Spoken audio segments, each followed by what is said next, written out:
Hi, I'm Cedric from ratings.com. And I'm Daniel. So today we're doing a live stream. Today's subject is to discuss about our upcoming test bench update for the 2019 Hi, I'm Cedric TVs. from ratings.com. So basically almost every year we're doing our test bench technologies and we want to gather your feedback test bench on what you think we should improve in our test. So basically I'm ready for the next batches of TVs for next year. So while we wait for you in the chat to ask you questions and feedback, first, Daniel, before that, so the live stream is going to last 20 minutes about the main subject and then 10 minutes of open questions about other things and the test bench update. So first, Daniel, can you summarize how the test bench system works and why we do it? Yes, so we use a fixed test bench system for TVs, and what this means is we have the same battery of tests we apply to every TV that we buy, basically. So from the cheapest LCD TV to the most expensive one or to an OLED TV, we do the same test across all of them. And the idea is that it allows for direct comparison, that if there's results that you care about, you can see how any TV performs, whether it's a budget one or an expensive one or whatever. However, we use a version test bench system, and the reason is that over time we might want to add or change tests.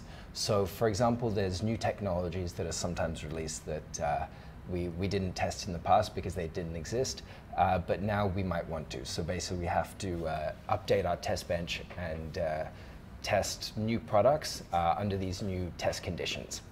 And you can see that if you go to any review page on our website, then you can have a look on the review. It's up at the scoring section that it actually shows the version of test bench that product was tested under. So you'll know that it's directly comparable to any other product of the same test bench version. And we used to not freeze the test bench. So it was like a continuous improvement that we would modify the methodology once we found flaws on it, but then it causes a lot of issues of not knowing which review was done under which methodology, or like removing old stuff from older reviews if it didn't match the new methodology, that kind of stuff. So by freezing it, it's a lot more comparable and you know what to expect. Even on older reviews, you can see, oh yeah, this one is not on the same test bench as the other one, so you cannot really compare all of the results. Yeah, and part of that is that when we buy TVs, we keep them until they're discontinued, and usually that's about a year or so. So when we go to do a test bench update, we're also able to test all of the TVs that we've still got here. But there are some TVs we can't test, so ones from a few years old that we'll never be able to test some of these new things on. So this allows us to make that distinction between the models that we're able to keep up to date and keep improving with these new tests versus the ones that have been discontinued and we're not able to test them anymore. So right now we are on test bench 1.2, which we released in February of this year. I think it was a bit later. I think it was March, because it was actually just a week before we published the 900F review. Okay. So So it's been almost a year now, and we have how many TVs that were tested against that test bench? So I believe it's about 70 something. So the way it worked is that at the time I think we had 44 TVs from 2017 that we still had basically in the space behind. So when we updated the test bench, we were able to retest all of those 43 odd TVs. And then throughout the year since then, we've also bought another low 40s models that we also tested on that same test bench. So that's 80 something. So we're roughly keeping like 2 years worth of TVs at the latest test bench. That means for the next test bench update, the 1.3 that we're gonna release beginning of next year, we're gonna draw up the 2017 TVs from it, right? Yeah, that's right. So the only 2017 TV which even the Z9D, we've now sold it because it's been discontinued by the yeah, we have the Z9F instead. Yeah. Yeah, so all 2017, not going to be updated for test bench 1.3. So while we still wait for you in the chat to ask us for feedback or any test suggestions, that things you want to improve on your current methodology, let us know in the chat. But let's start with one that we receive a lot of feedback from that we need to improve, and it's local domain. Right now, well, maybe you can go with Daniel. So how do we test right now local dimming? So right now for local dimming, we actually use this space behind us. We turn off all the lights and we set up a number of TVs side by side through a splitter so that they're all able to display the same content. We usually set up about 4 or 5 TVs that we find models that might be comparable so that we can evaluate them next to each other. And we display a few different sets of content on them. So for example, some of you might have seen on some of our reviews, we've included a photo of like a star scene. Oh yeah. We might display something like that to test if small highlights are crushed. Or we also have our local dimming test pattern that we have in a video on the website that has a few objects moving around. We display that on the TVs to see how fast they react to different changes. We also play some content like from Netflix to see, basically to evaluate them side by side and give a subjective impression of how they perform relatively. And the issue there is that it's very hard to do good subjective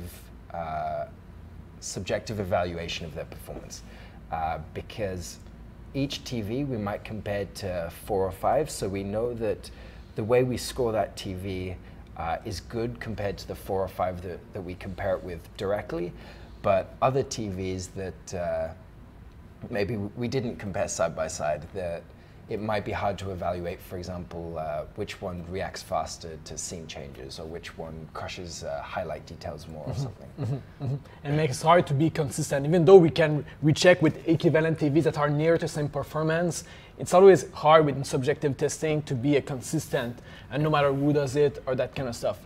So that's a big flaw of our current test. And also our videos that we put are not very good. You probably saw a few times that we have a lens reflection inside the camera that we use. Basically the dot that we put on the TV reflects from the lens back onto the screen, so we see it.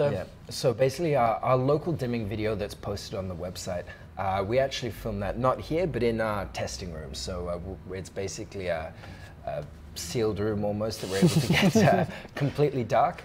And we play this video, we match the brightness of this video to a reference, a 100 nits reference, and then film basically a few shapes moving around the screen.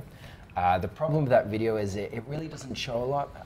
There's a few problems, one of which is there's a lot of like macro blocking or like dark details become lost a little bit. Mostly due to the compression of not only of YouTube compression where we post it, but also just the compression that the camera one encodes. And there's also some problems, as Cedric said, that there's actually reflections happening within the lens of the camera. So you can sometimes see it on the other side. For example, if the bright object is moving to the left, you might see a almost symmetrical halo to the right that's actually caused from these reflections. So at the moment, that video is not very useful to people. Is the kind of the feedback we've been getting, and definitely for us as well, we find that it's not up to the standard that we'd like. So so overall, we don't like our current local dimming tests. So that's something that we want to improve in our next test bench update. And in 2 ways. So we want a test that you can see more what's actually going on, but also we want a test that's subjective, so when we score it, then it's easier to compare in between. So we both want you to see the difference on your computer screen and into scoring so that it's no longer dependent on the subjective aspect. Yeah, and when we go to implement this subjective local dimming test, there's a few things that we might want to test for. For example, I already mentioned the speed of reaction, that as you get like a moving object, you don't want the backlight to be kind of playing catch up with your object. That sometimes you'll see that as it moves, it actually might change brightness or something. Another thing that people care about is like the black bars in movies, whether they can get those really dark or if you always see like a little bit of gray there. Other things, for example, subtitles. People that watch with subtitles often complain about, especially edge-lit local dimming, that you end up with huge vertical bands when a really bright subtitle suddenly appears or something like that. There's also things like whether or not it crushes highlight details. So small objects can sometimes end up with, basically they look dimmer than they should be, so that's something that's a bad experience. So these are all things that yeah, we think are important, but we'd also like your feedback about what you care about when you're looking for a TV with local dimming. Yeah, that's basically, it helps us to improve our tests if we know what everyone cares about, basically. We don't have a really good way at the moment of collecting data from our readers about what they care about. So if you're watching this not in live later on, then send us an email about your suggestion or how you think we should implement some local dimming tests, because this is definitely something that we're going to want to improve in the next test bench update, since local dimming is a big factor for LCD TV's picture quality. And it seems to be becoming more and more important year on year that there's more and more TVs that advertise or have local dimming, but there's a huge variation in the local dimming performance of TVs that some of them are really bad, some of them actually are great, they work really well. So. Yeah. Another thing that we're not satisfied in our testing is viewing angle. Can you expand a little bit on that, Daniel? Yeah. So at the moment for our viewing angle test, we evaluate a few different metrics. So we basically take measurements of a number of different colors on the TV at different angles. So from directly in front, to provide a reference, we measure the brightness of the TV, the black level, and we also measure each of the primary colors, red, green, and blue.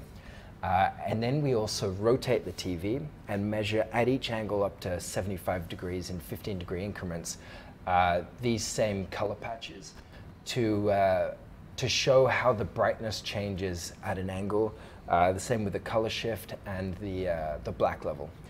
But the Z9F that we reviewed relatively recently, within the last month or so, kind of helped to highlight a flaw in that system, in that comparing the Z9F side by side with other TVs, it was clear that there were viewing angle improvements on it compared to other VAs. However, our test didn't reflect that, at least not to the extent that it was obvious in person. And even we've got feedback from a number of viewers that have found the same thing, that they found that our current viewing angle test doesn't reflect well the performance of TVs like the Z9F. So we're looking to improve that. We have a few ideas for things we might want to do, different ways of measuring it, or different metrics that people might care about. At least for the viewing angle, we're kind of happy with our video, right? It's not like local dimming that our video is almost useless. Yeah. But like with the viewing angle, the video is almost accurate. I think the only thing that's missing there is to raise black levels that doesn't really show in that video. But like discoloration shows, hue changes on OLED even shows. Yeah. No, it's true. You show one on the website? The viewing angle, yeah, we can bring up an example. Yeah, we can show it. Yeah, so the video is representable except for the black level in the videos that we don't show, but then that's a little bit of a limitation of the dynamic range of the camera that captures it. So here we have the plots I was talking about. So we actually measure, you can see each of these points on here is where we performed a measurement. So the 0 degree measurement, 15, 30, 45, 60, 75. Sorry, and the way that we do it at the moment, we have a threshold for what we consider where it crosses into the bad viewing angle. And you can see the same thing for the brightness and the black levels. So you can see how this TV is the NU8000. When you get to an angle of about 30 degrees, the brightness drops to half. And you can see how that trends. And the same thing with the black level here, that it actually raises to double what it was from directly in front at an angle of 16 degrees. So these are the tests that we do at the moment that we're looking to improve. And you can also see our video here. This is an example from the NU8000. There's quite a few compression artifacts, but you can see the brightness dropping and the colors shifting. You can't see though the black level raising, because there's actually there's not really any blacks in this video. So yeah. So at least viewing angle video is good, but definitely measurements could be better to present what's actually happening as far as perception goes. So we're gonna look into improving that. Another thing that we are aware that we're going to want to fix is the pre-calibration. Especially for pre-calibration, I believe right now our methodology says that we cannot change gamma before it. Yes, that's correct. So the idea for our pre-calibration is it's kind of the basic settings that anyone at home could change if they want a more accurate image. So for example, we changed the color temperature because the standard that movies are mastered at is 6500 Kelvin. So we will adjust the color temperature to be as close as possible to 6500 Kelvin. Usually it's like a warm color temperature.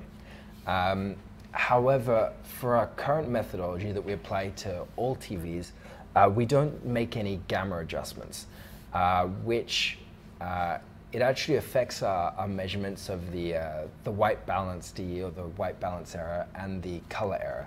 So that's a bit of a flaw in our test at the moment, that if we were able to adjust that gamma to bring it closer to our target of 2.2, then some TVs would perform better than they currently do, which is, it's a flaw of it. So let's start gathering feedback from the chat. So GAJ asks, you need to put more emphasis on software. Android TV was so bad I had to send my Sony back. It's so laggy.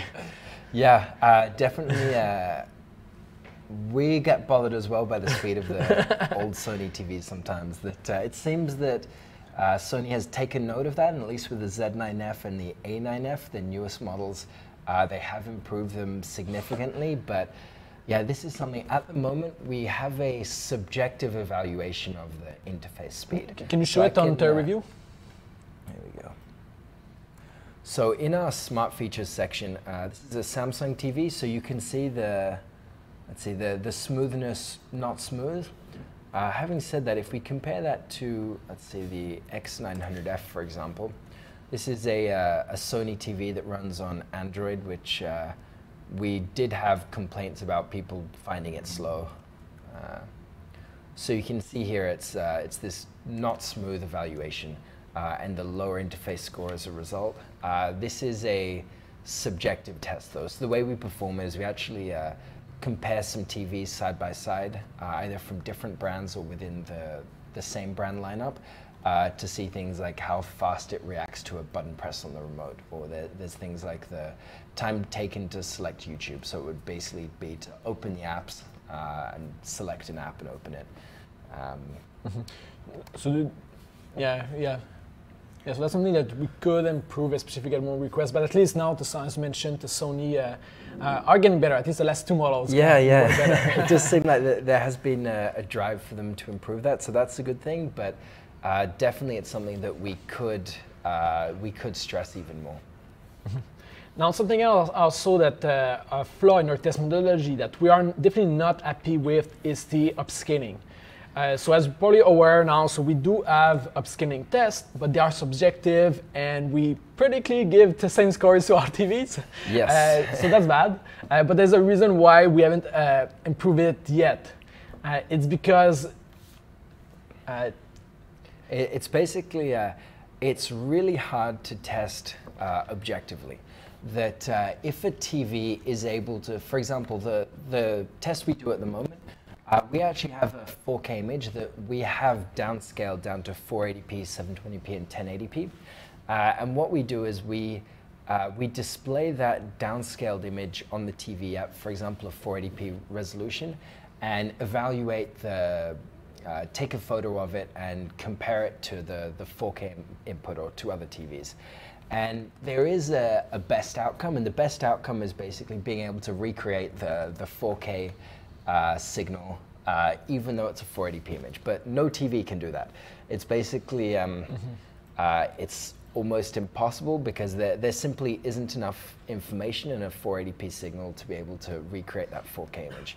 So the problem then becomes when a TV can't do it perfectly, which no TV can, what is the best outcome? So whether it should be, for example, a more blocky image that preserves details, or a softer image that tries to smooth off things a little bit so you get less of those blocky artifacts. And this is really a subjective evaluation that some people might prefer either. Some people, especially with some games and things, they might prefer like the more blocky upscaling where you retain more of those details. Other people, they hate the blockiness, the blocky effect.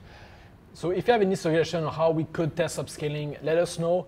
but it is hard, so we're not planning to change it for 1.3, right? Yeah. It's unlikely, no. I guess we could go into a bit more detail that we have actually tried to test it objectively. Yeah, we have tried quite a lot to test it objectively, and we've never had a good result. So part of the problem is that we basically want to be able to compare to the reference source, or the 4K source in this case. And there are actually, for example, in image compression algorithms, that's a similar thing. That when you compress an image and have a lower file size, you still want it to match as closely as possible to your high resolution image. So we have tried to apply some of these same algorithms for evaluating image compression, but the biggest problem we have is that we have no way of getting an accurate digital signal of the TV, so a pixel perfect representation. That there are problems like, for example, anytime you use a camera to take a photo of a TV, you get a moire effect. So you actually need to reduce your sharpness of your image to basically avoid all these additional artifacts that become more significant. And So Sean Parker asked a question in the chat, kind of related to this. Are you guys planning to test 8K next year? So it's unlikely that we'll do it next year. And the reason is that we've got limited resources. So basically we buy and test the products to help the most people. It's kind of a limit of the way that we test, that we'll never be able to test absolutely everything. So we have to prioritize to help as many people as possible. And at the moment, 8K TVs, they're more of a novelty, not novelty, but in the exotic model. Yeah, they're exotic, or they're the average person isn't going to go out and buy an 8K TV. So do you think that you forecast in 2019 that there will be no affordable 8K TVs? It's always hard to know how technology is going to change. But definitely at some point in the future, I have no doubt that there will be affordable 8K models. So we do want to be testing these, well, be able to test these models before they come out, before they are affordable. Anyway, we can still test on an 8K TV even with the test bench 1.2, right? Yeah. It's almost not going to change anything at all, so we can still test some. Yeah. So Lionel Pineda asks, hi guys, thanks for all the excellent TV reviews. Can you add testing for 444 at 24 Hz? It's useful to know for those who use HD PCs. I think that's the first time we received that request, right? Yeah, I think it is, which is, it's kind of interesting because I think we got those questions in the past that you cannot put PC mode on Samsung TVs because it's going to force you out in 24, right? Yeah, so that's a good example of on Samsung TVs, you can't actually display 444 with a 24 Hertz input. I guess in some cases, maybe part of the reason we haven't received requests for it is that many home theater PCs will actually adjust the frame rate of the content depending on whether you're in a menu or watching a movie or something. So maybe for those people it matters less. But yeah, that's interesting. That's I think the first request we've had for it. We are limited with what we can implement. So again, we do have to prioritize what will help the most people. So if we receive more requests for it, then that's definitely something we could test in the future. So we're already at the 20 minutes time. So we're going to end the questions about the test bench update and then open up for whatever questions you have. If you have any suggestions that you want to send us about the test bench, like which tests you want us to improve or ideas on what we could test, send us an email. You can send us an email directly at tv@ratings.com and we're going to respond to you. So let us know any feedback, suggestions, things you care about that we don't cover, or maybe things that you care about that we cover but with not enough weight, or anything like that. Send us an email and we're gonna want to improve it. Because what's the timeline, Daniel, for that our next test bench update will be set? So you mean the scope of it will be set? So we'll decide what we want to work on and then... yeah, that was my question was more as when we're gonna make it public. Yeah. But like, let's both time. Yeah, so At the moment, we expect to start working on the test bench update by the end of the year. So by the end of December, we'll be deciding on the scope, the things we want to improve based on your feedback. And then early next year, probably after maybe a month or two, so the end of January or February, we would plan to finish and publish that test bench update with the new adjustments and improvements. To be ready for the new batches of model. Yeah, that's right. So definitely we want to have the test bench update public before new models come out. So we will start off testing the new models next year on the new test bench update, new test bench version. So a question from Son Parker. Will you add 1440p at 120 Hz for gaming usage? Yeah, that's interesting. It's something that we have received a few comments about in the last few weeks. Because of things like the Xbox now supporting like 1440p 120 hertz. So yeah, it's something that we could test. I'm not sure. I've made a note of it on our list. We have a huge list of suggestions we want to do. A bit too long, but yeah. But yeah, it's definitely it's good feedback. That if that's something people care about, then we will test it. And it seems like people do care about it. So a question from James Goff. How long should you play static content on an OLED before varying your content? So there's kind of, I think, well,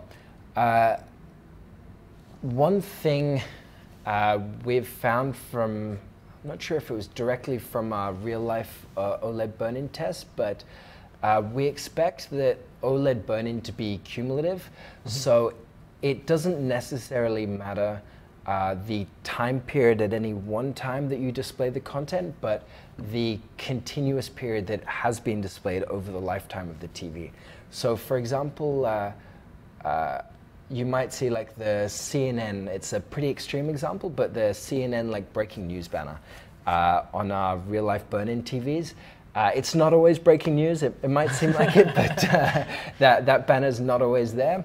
But over a long period of time, that will burn in. So even though it might be up for, let's say, 10, 15 minutes at a time, it's never displayed for like a day straight or anything, but over time it will burn in because of this cumulative effect. So that means that, let's say, if you were watching 1,000 hours of red rectangle versus 1,000 hours of the red rectangle, but every minute you switch to a random content and then bring it back. So like, let's say a total of 2,000 hours, but like the rectangle being the same amount of time, the burning is the same on both at the end? Yes, that's what we expect. That, yeah. So it's more about the total length of time you expect to display that static content. But overall, and as you saw in the results for the OLED, the real-life burning test, burn-in shouldn't be a concern for most people. And now in our test, we did achieve to have some burn-in, but it was really an extreme case like CNN always. That doesn't mean there's no risk. If you have some static element that gets like probably at least like 500 hours, then there's going to be a little bit of it. Yeah. But for normal person, we don't expect anything to worry about. Yeah. It's more the niche cases. So like 95% of people shouldn't worry about OLED burn-in, even if you're a gamer. Unless you read the same game for like 1,000 hours and it has static content. And the really interesting thing about that is from our first burn-in test now, we've done, I don't know how long it's been, 7,000 hours or something with a B6. And one of the things that I think it shows, 3 hours of black bars and then 2 hours without it. And that actually has no noticeable uniformity issues yet.